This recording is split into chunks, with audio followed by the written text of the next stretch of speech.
Dr. Lee Hyo-jin had been working for 72 hours straight in the underground laboratories buried deep beneath Earth's Cheyenne Mountain complex. Her team of scientists, led by physicist Dr. Bae-seung Woo, had been analyzing every piece of data about the harvesters, looking desperately for any weakness, any flaw in their seemingly perfect design. The quantum resonance patterns are consistent across all encounters. Seung-woo reported his eyes bloodshot from staring at holographic displays for days without rest. They are using some kind of universal conversion matrix that can break down any known form of matter or energy into basic components. But not unknown forms, Hyo-jin murmured, as a dangerous idea began forming in her exhausted mind. She turned to her colleague, Dr. Shin A-ri, who specialized in theoretical physics. What about the Bangkok incident? A-ri looked up sharply from her calculations. The Bangkok incident was classified at the highest levels of human government. A failed experiment 3 years ago that had accidentally created a small pocket of what physicists called null space, an area where the basic laws of physics simply did not work in normal ways. You cannot be serious. A-ri said, her voice filled with horror. The Bangkok field was completely unstable. It lasted less than 30 seconds before it consumed everything in a 2-block radius and then vanished completely. We lost 3,000 people before it consumed everything and then disappeared. Hyo-jin finished. But what if we could stabilize the field? What if we could control it? What if we could weaponize something that exists outside the normal laws of physics above them in the command centers and military bases around Earth? The war was going very badly for everyone. The Harvester fleet had consumed 12 major Galactic Council worlds in the past week, growing larger and more sophisticated with each victory. The combined fleets of the most advanced civilizations in the galaxy were being systematically destroyed, their own weapons turned against them by adaptive alien technology.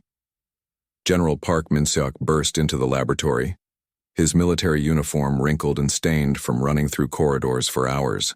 Dr. Wee, need options immediately. The Harvesters have broken through our outer defensive lines. They will reach Earth in 18 hours. Hyo-jin looked at her theoretical calculations. One more time. The null space weapon was experimental, dangerous, and had a very high probability of destroying Earth along with the Harvesters. But it was the only thing humanity had that might work against an enemy that could adapt to any conventional technology. General, I need you to evacuate all civilian populations from the Luna colonies and order our fleet to fall back to the Mars defensive line. She said, her voice steady despite the magnitude of what she was proposing. What exactly are you planning? Min-seok asked, though his expression showed he already suspected. The answer would be something desperate. We are going to turn Earth itself into a weapon. 12 hours later, Captain Kim Woo-jin stood on the bridge of the Earth defense ship Indomitable, watching as the massive Harvester fleet approached humanity's home solar system. There were now over 50,000 ships in the alien armada, each one a perfect fusion of consumed technologies from dozens of different civilizations. They moved with deadly purpose toward the blue-green world that had given birth to the species they considered primitive. All ships, this is Admiral Song Ji-eun, came the voice over the fleet communication system. You all know what is at stake here. If Dr. Lee's experimental plan does not work, then Earth falls and humanity becomes extinct. But if her plan does succeed, she did not need to finish the sentence. Every human in the solar system knew the terrible cost. Earth would survive the Harvester attack, but it would be changed forever, surrounded by a field of null space that would make it unreachable by any conventional means. Humanity would be safe from the galaxy, but also completely alone. Harvesters entering weapons range, reported the sensor officer on Earth's surface. Dr. Lee Hyo-jin stood in the control center, surrounded by the most advanced equipment humanity had ever built. Her hand hovered over the activation switch for the null space generators that had been hastily installed at strategic points across the entire planet. Around her, the greatest scientific minds of her species waited in tense silence. The null space generators were massive machines that used principles of physics that most people could not understand.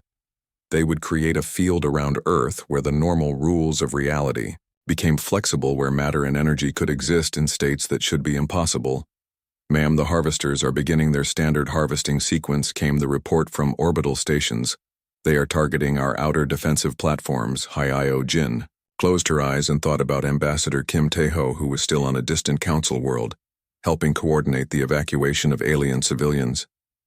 She thought about all the worlds that had already fallen, all the civilizations that had been consumed because they were too proud to listen to warnings from a species they considered inferior.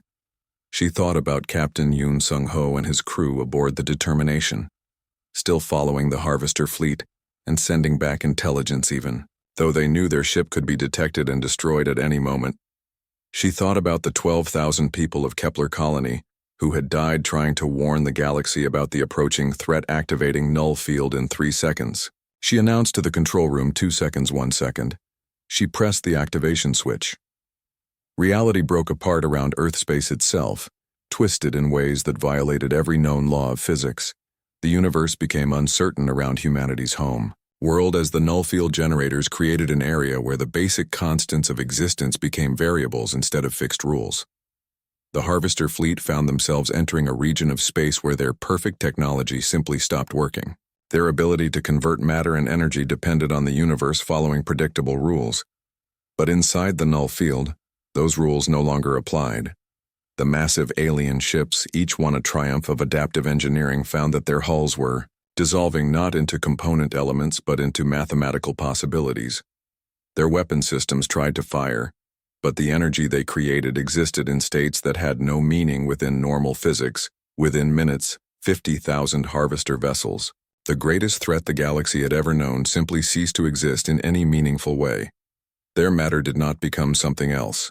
It became nothing at all, as the null field made their very existence uncertain. From his ship near the Mars defensive line, Captain Kim Woo-jin watched as Earth became surrounded by a shimmering barrier of twisted space-time.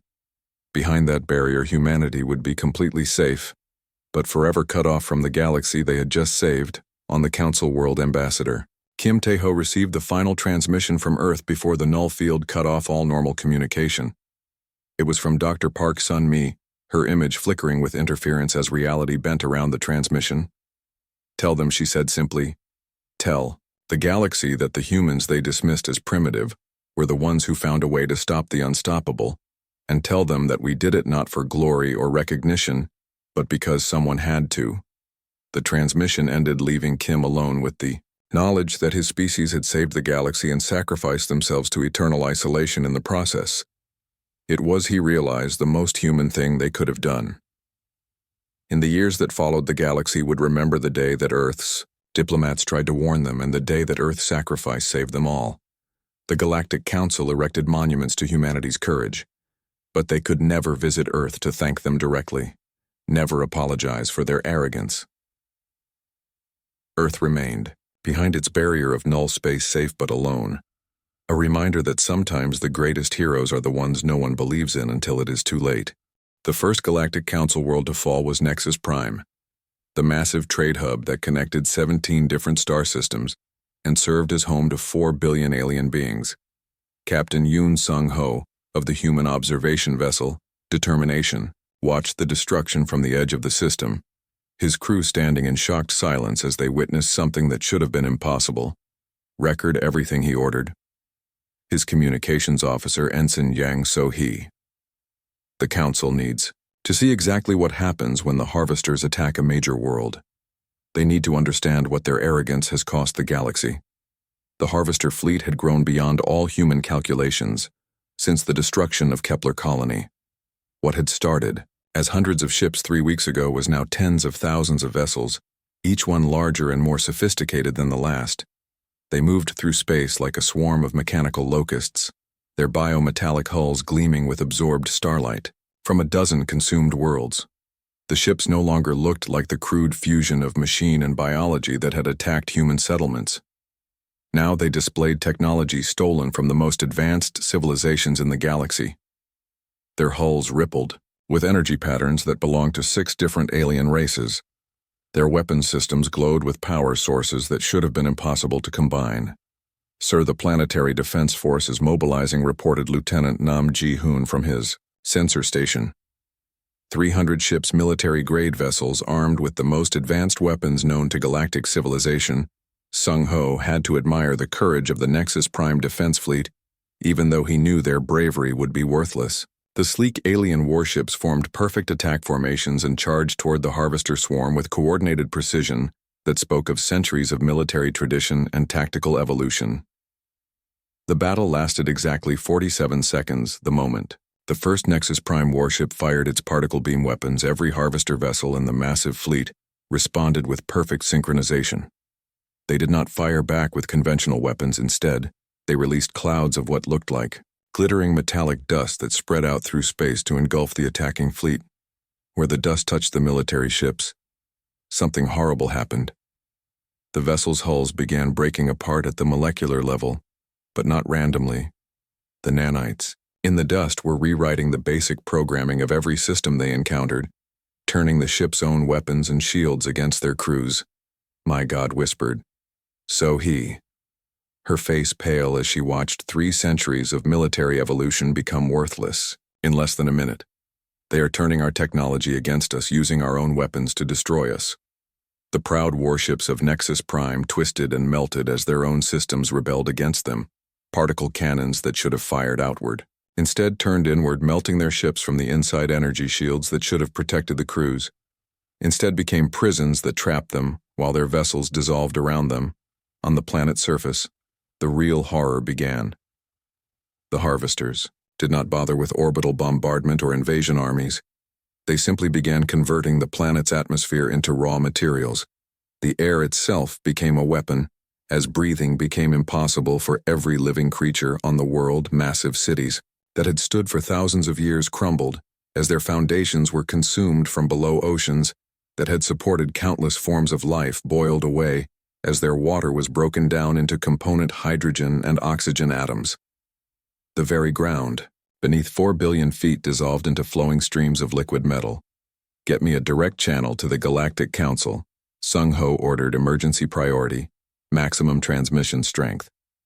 The holographic image of Counselor Vexithera appeared on the bridge main screen, but she looked nothing like the arrogant being who had dismissed human warnings just weeks before. Her multiple eyes were wide with terror and her voice shook as she spoke. Captain Yoon, we have received the initial data transmissions from Nexus Prime. The counselor said, her usual commanding tone replaced by obvious fear. How long have your sensors been tracking these Harvester entities? 6 months. Sung Ho replied coldly. 6 months of detailed observations. 6 months of warnings that your council dismissed as primitive human hysteria. 6 months of data that you refused to examine because you believed we were too stupid to understand real threats to the galaxy. We were wrong. Vexithera admitted the words seeming to cause her physical pain. How many ships do the Harvesters have now? Jihoon looked up from his sensor console. Based on our latest scans, approximately 15,000 vessels, with the number increasing exponentially every hour. At current growth rate, they will have consumed half the galaxy within 2 years. The color drained from the counselor's alien features. What do your people recommend? Sung Ho exchanged glances with his crew. After months of being dismissed and ignored as primitive humans, suddenly found themselves being asked to save a galaxy that had rejected their help. When the most advanced civilizations in known space admitted they were helpless, humanity became their only hope for survival. We recommend you listen to our diplomats this time, Sung Ho said quietly, and pray that we can find a way to stop something that feeds on technology itself. As the communication ended, so he turned to her. Captain, sir. Incoming message from Earth Command. They are ordering all human vessels to fall back to defensive positions around our core world's belay. That order, Sung Ho said, after a long moment of thought. We are not running away. Not yet. Plot a course for the next system in the Harvester's projected path. If we are going to stop this threat, we need to understand how they work. But Sir Jihoon protested. Our orders are to return to Earth immediately. Command does not want to risk losing any more ships. Sung Ho looked at the view screen showing the lifeless husk that had once been Nexus Prime, home to 4 billion living beings, now reduced to a barren rock, stripped of everything that had made it a world. The Harvester fleet continued moving toward the next system, growing larger and more dangerous with each passing hour.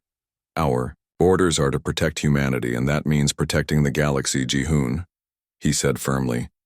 If these things reach Earth, then nowhere will be safe. We need to find their weakness before they become too powerful to stop. The determination turned away from the dead world and began following the Harvester fleet at maximum safe distance. Sung-ho knew he was probably leading his crew to their deaths, but someone had to gather intelligence about the enemy. Someone had to find a way to fight back against machines that turned every advantage into a weapon against their opponents. Behind them, Nexus Prime drifted silently through space, a monument to the cost of arrogance and the price of ignoring warnings from those considered inferior ahead of them. The Harvester swarm continued its relentless advance toward the heart of galactic civilization, carrying with them the absorbed knowledge and technology of every world they had consumed. In the depths of space between the stars, humanity's smallest and most outdated ship followed the greatest threat the galaxy had ever known, searching desperately for hope in the growing darkness. The Harvester fleet struck Kepler mining colony like a deadly storm from space. Colony Administrator Song Mi-young sat in her emergency command bunker, watching security camera feeds that showed impossible things happening above her head. Massive ships the size of mountains descended from the black void, their hulls seeming to move and breathe like living creatures made of dark metal and glowing organic tissue. The ships did not look like anything humans had ever built or even imagined. They were a horrible fusion of machine and biology, with surfaces that rippled and pulsed as if they had hearts beating inside them. Strange appendages extended from their sides like the arms of giant squids, but made of liquid metal that flowed and reformed constantly. All civilians report to evacuation pods immediately, Mi-young broadcast over the colony communication system. Her voice stayed calm even though terror filled her heart. The mining colony was home to 12,000 people, families, with children workers who had spent years building their lives in the asteroid belt, researchers studying the mysteries of deep space. The Harvesters did not attack with weapons like lasers or missiles. Instead, they released clouds of what looked like mechanical seeds that drifted down toward the colony structures. When the seeds touched metal or rock, or even the artificial atmosphere that kept people alive, they began breaking everything down at the level of individual atoms. Mi-young watched through her reinforced window as the colony's main habitat dome began to dissolve. The metal walls turned into flowing silver liquid that moved upward toward the Harvester ships like reverse rain. Everything the liquid touched became more liquid, flowing away from the structures that had taken decades to build, ma'am. The evacuation shuttles are not responding, Chief Engineer Kang Ho-seok reported from his control station. His hands shook as he tried to operate the communication equipment. Something is interfering with all our electronic systems. The shuttle's engines will not start. Through the bunker's thick viewport, Mi-young could see one of the massive Harvester ships extending what looked like a living cable toward their position. The cable was as thick as a building and moved with the fluid grace of a snake hunting prey. Where it touched the colony's outer hull, the metal began to melt and flow away in streams of liquid silver. Emergency broadcast to all human vessels. Mi-young spoke into her personal communicator, hoping someone somewhere would hear her desperate message. This is Kepler Colony. We are under attack by unknown hostile forces. They are not destroying us in any normal way. They are harvesting everything we have built. Warn Earth. Warn everyone who will listen. The bunker's lights began to flicker as the Harvester technology started affecting their power systems. Ho-seok looked up from his console with eyes wide with fear. Administrator, they are not just taking our building materials. They are scanning our computer databases, our technical specifications. It appears they are learning everything about human technology. Mi-young felt a cold realization wash over her like ice water. This was not just an attack or even a conquest. The Harvesters were conducting research studying human engineering, human tactics, human weaknesses. Every colony they consumed would make them more dangerous, more adapted to fighting against humanity's defenses. The bunker's metal walls began showing signs of molecular breakdown as tiny silver veins appeared in the steel. Mi-young knew they had only minutes before their final shelter would be consumed like everything else. She activated her emergency transmitter for one last message To anyone receiving this transmission, the harvesters are real and they are more dangerous than we ever imagined. They learn from everything they consume. They adapt their technology based on what they find. Do not let them reach. Our core world's Earth must be protected at all costs. The transmission ended as the bunker walls began dissolving around them. Mi Young and Ho Seok held hands as their final refuge became part of the growing mass of harvester ships. Within 6 hours, Kepler colony had been completely consumed. 12,000 human lives and 50 years of human achievement, reduced to nothing but raw materials feeding an alien machine back on Earth. Dr. Park Sun-mi received the fragmentary distress signal in her underground laboratory beneath the Rocky Mountains. She had been working without sleep for days, analyzing every scrap of data about the harvester attacks. Her computer screen showed energy readings that made no sense according to known physics. The brief data burst from Kepler colony confirmed her worst fears. The harvesters were not just consuming matter. They were consuming information. Every technical specification, every computer file, every piece of human knowledge was being absorbed and studied by an intelligence that grew smarter with each world it devoured. She immediately contacted Ambassador Kim Tae-ho, who was still on the Galactic Council world, still trying desperately to make the alien leadership understand the threat bearing down on all of them. The holographic communication took several minutes to establish across the vast distances of space. Tai-ho, it is much worse than we originally calculated, Sun-mi told him, her face pale with exhaustion and fear. They are not just harvesting matter for raw materials. They are harvesting information, technology knowledge. Every world they consume makes them more intelligent, more sophisticated, more dangerous. On the Council world, Kim Tae-ho stood in his small diplomatic quarters, looking out at the glittering spires of the alien capital city. Millions of strange beings went about their daily lives completely unaware that death was traveling toward them through the cold vacuum of space. Their own arrogance and dismissal of human warnings had sealed their fate. The energy signatures are evolving at an exponential rate. Sun-mi continued. Each harvester ship is now more advanced than the last one they built. They are incorporating the best technology from every civilization they encounter and improving upon it. The fleet that reaches the core worlds will be unstoppable. Kim Tae-ho pressed his hand against the window, looking down at the alien crowds below. These beings had laughed at humanity's primitive warnings. Now, they would pay the ultimate price for their hubris, and so would everyone else in the galaxy. How long do we have, he asked. Though he dreaded the answer. Based on current trajectory and growth patterns, the main harvester fleet will reach the first major Galactic Council worlds within 10 days, Sun-mi replied. After that, they will have access to the most advanced technology in known space. The fleet that emerges from those systems will be larger and more dangerous than anything the galaxy has ever seen. The communication ended, leaving Kim Tae-ho alone with the terrible knowledge that he had tried to prevent this disaster and failed. Now he could only watch as the consequences of galactic arrogance played out across the stars. He thought about the data crystal he had left behind in the council chamber, containing all of humanity's warnings that no one had bothered to examine. Outside his window, alien children played in parks, while their parents conducted business in towering office buildings. None of them knew that their dismissal of a primitive human diplomat had doomed them all to a fate worse than death, absorption into an ever-growing machine that would use their own knowledge and technology to consume the rest of the galaxy. Ambassador Kim Tae-ho walked slowly through the massive doors of the Galactic Council building. His black suit felt too small and simple compared to the amazing alien clothes around him. The building was so tall, he could not see the top, even when he looked straight up. The walls were made of some kind of crystal that changed colors as he walked past them. Hundreds of different alien beings filled the great hall. Some had many arms and legs. Others looked like giant bugs or fish that could walk on land. Their voices mixed together, making sounds that hurt his ears even with the translation device in his ear. The device turned all their strange languages into Korean. But it could not make the noise any quieter. At the center of the hall sat 12 huge chairs. Each chair held one of the most powerful beings in the galaxy. These were the Council of 12, who made all the important decisions for thousands of worlds. Kim Tae-ho had traveled for 3 months just to speak to them for 10 minutes.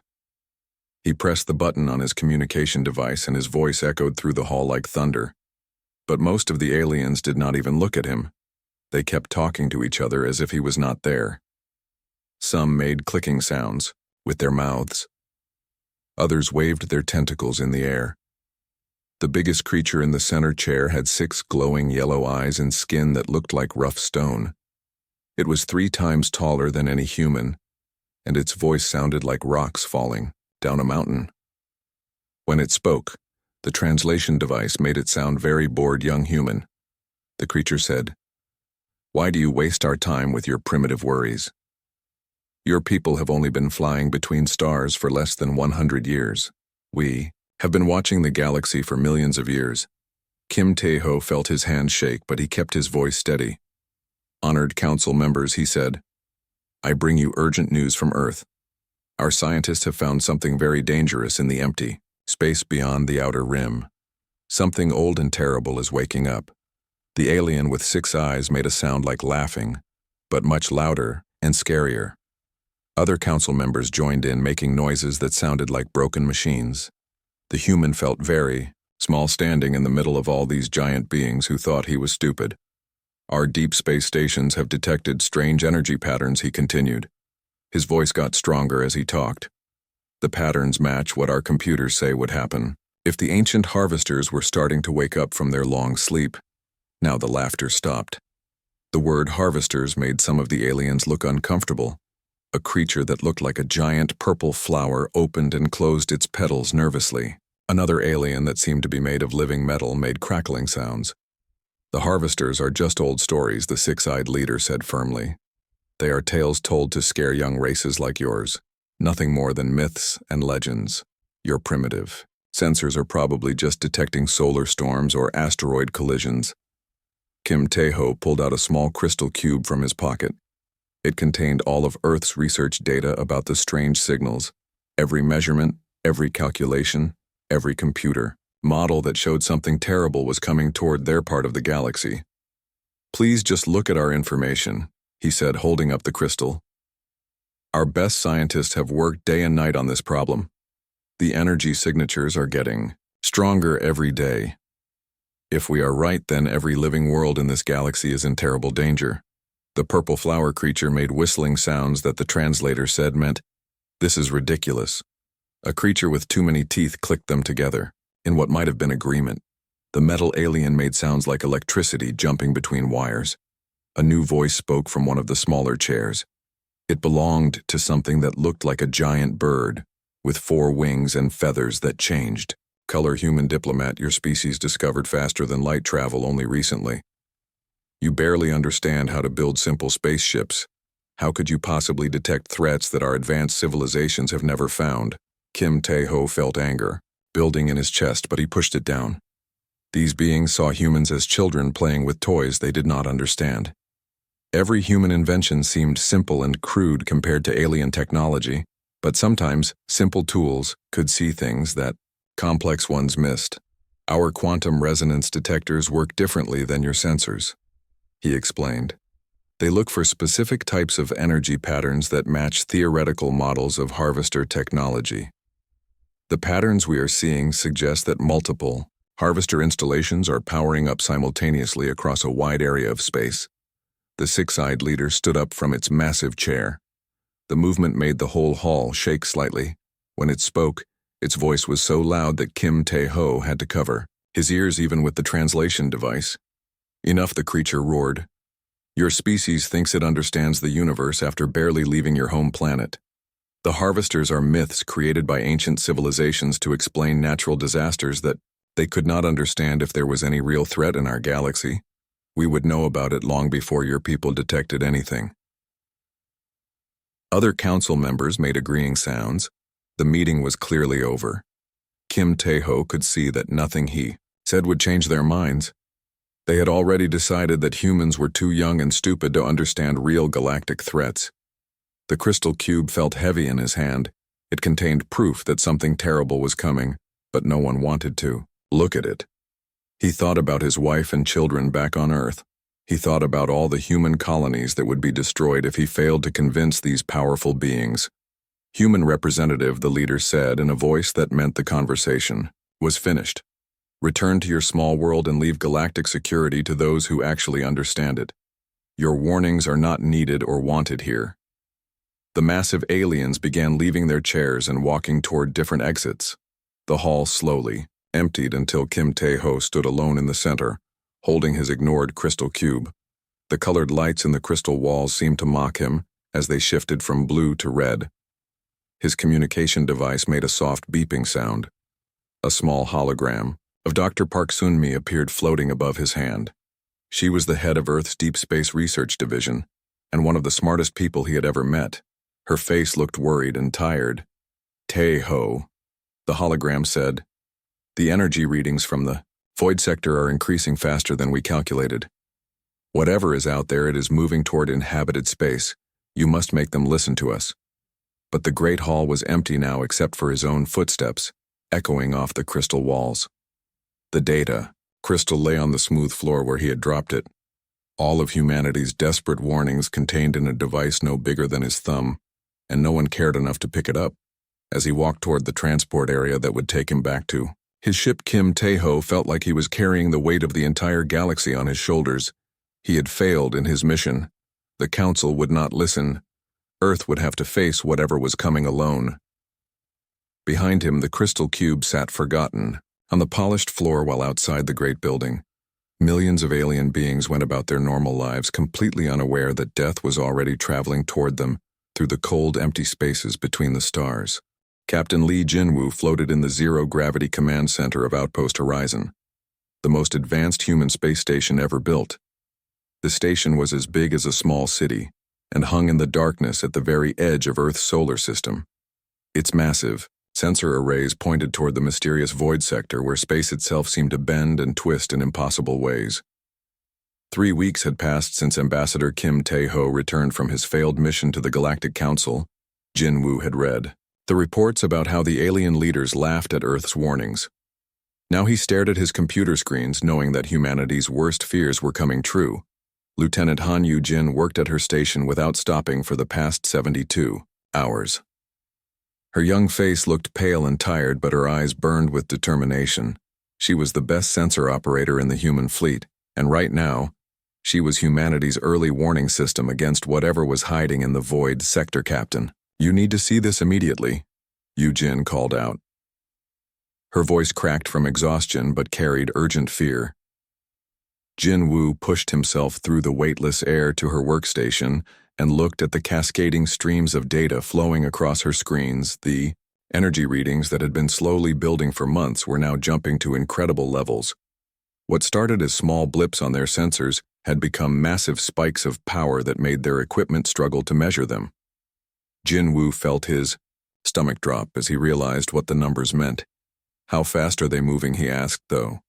He already dreaded the answer. Yu-jin's fingers danced over the holographic controls as she refined her calculations. The movement patterns are too organized, too purposeful to be natural phenomena. At current acceleration, they will reach the outer human colonies in exactly 72 hours. Jinwoo activated the emergency communication system that connected directly to Earth Command.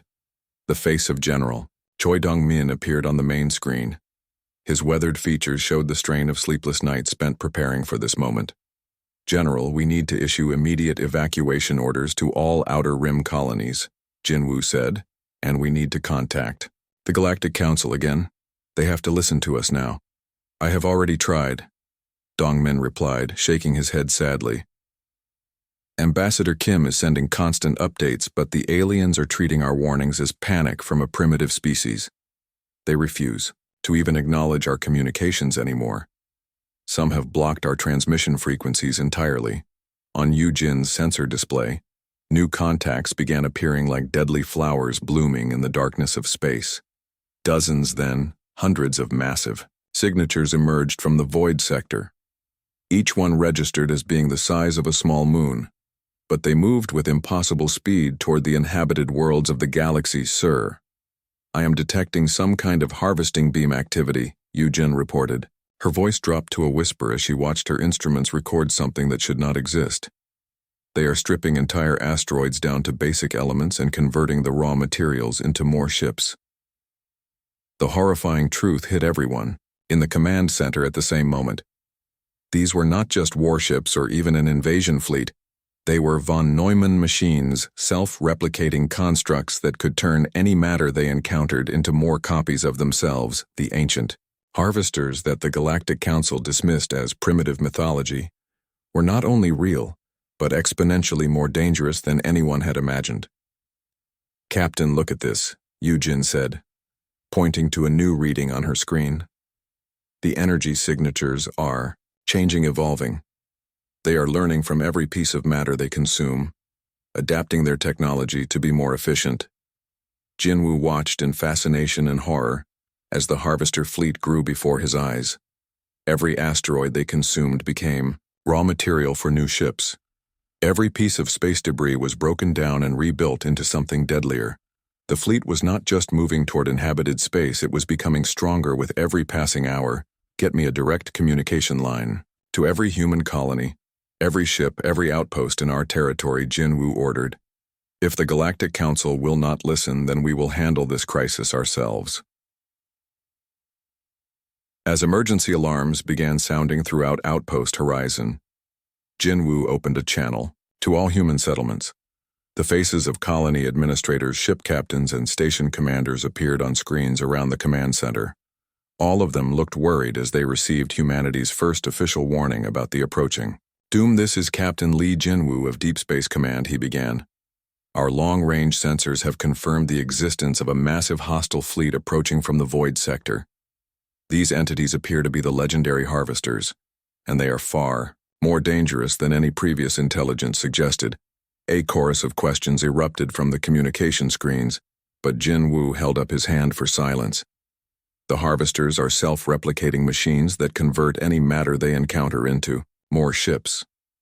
They have already begun harvesting operations in uninhabited systems, and their fleet grows larger. Every hour, Colony Administrator Park, He Young from the mining settlement on Titan, spoke up. "Captain, what are our defensive capabilities against this threat?" Jinwoo looked at the tactical displays showing humanity's small fleet of military vessels. They had perhaps 200 ships capable of combat against an enemy that now numbered in the thousands and was growing exponentially. "None of our conventional weapons will be effective," he admitted honestly. "These machines adapt and evolve. They learn from everything they encounter." The silence that followed was deafening. Every human leader understood what Jinwoo was telling them. Humanity faced an enemy that could not be fought with traditional military tactics. Their only advantages were mobility, and the fact that they had detected the threat before anyone else. "Sir, incoming priority transmission from the Kepler mining colony," Yujin announced. Her face went white as she listened to her headset. "Captain, they are reporting direct contact with unknown hostiles." Jinwoo felt ice form in his veins. Kepler colony was home to 12,000 people, men, women, and children, who had made the asteroid belt their home.